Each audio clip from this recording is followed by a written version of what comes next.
Hello guys, welcome to our vlog. At pagkagaling nga po namin sa Reyes Resort ay dito na nga po muna kami nagstay sa Norsagaray. At dito nga po pala ang shop natin sa Norsagaray. At dito na nga rin po muna kami nagpalipas ng gabi. At ito nga po pala ang palibot ng ating shop dito sa Norsagaray. Malapit po sa basketball court ng Minuyan. At makikita nyo rin po dito at tanaw ang company po ng Republic. Pagawaan po yan ng semento.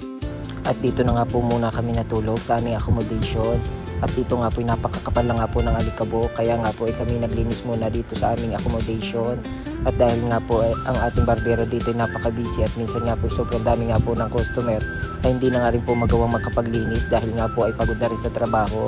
Kaya kami naman po ay free, kaya kami na po ang naglinis. At habang ako nga dyan ay naglilinis, ang aking kasama ni may naglalaban ng aming mga sinuot kahapon. At akin na nga pong pinagtatanggal ang mga nakatambak na basura. At pagkatapos nga niya akin na nga rin po itong at pagtapos ko nga po dyan sa salas na maglinis ay sinunod ko naman itong kwarto.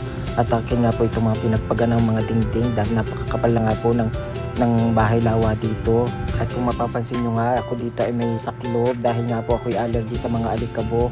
Mabilis po kasi akong sipunin at bahingin pag nakakasingot ng mga alikabok. At pagtapos ko nga pong maglinis, ang aking kasama naman po ay tapos na nga rin pong maglaba. Pati nga po helmet ay kanyang nilabahan. At dahil tanghali na nga rin po ay kami nga po nakaramdam na rin ng gutom. At kami nga po ay kumain muna dito sa malapit na karinderya. At ang ulam nga pala namin ay manok at saka ay munggo at isda. At dito nga po pala ang takalang kanin ay 20 pesos na. Kaya naman naisip namin pumunta sa market at bumili nga po ng rice cooker. At pagkatapos nga niyan ay pumunta nga po pala kami dito sa Mandy Juana Plasticware and Kitchenware. At dito nga po pala kami bumili ng rice cooker. Dito nga na rin kami bumili ng plato, kutsara, iba pa. At dito nga po marami kayong mga pagpipilian at ang gaganda pa. At ang kagandahan nga dito po ay napakamura ng kanilang paninda. Pagdating ko nga po dito sa shop ay may nagpagupit nga po ng taper. At ito nga po agad kong niratrat ito. At habang ako nga po ay nagugupit ay may dumating pa nga po 3 customer. Ngunit hindi na nga rin po ako nakapagupit dahil nga po may nag-message sa akin kasama na may magpapa-home service na magpapa-reband color nga po sa Caloocan. At bago nga po kami umalis ay akin nga muna itong pinaliguan si Borgie ng dali-dali at puno na nga po ito ng alikabok. At pagkatapos ko ang paliguan si Borgie ay nag-prepare na nga rin po kami ng aking kasama na pumunta sa Caloocan dahil nga po kami may service. At pagkadating nga po namin dito sa bahay ay kami nga po muna ay nagmerienda ng tinapay. At sakto nga din po ang pagdating ng ating customer at ang gusto niya nga pong ipagawa treatment with color. At ito nga po ang previous hair niya, napakadaray ng kanyang buhok.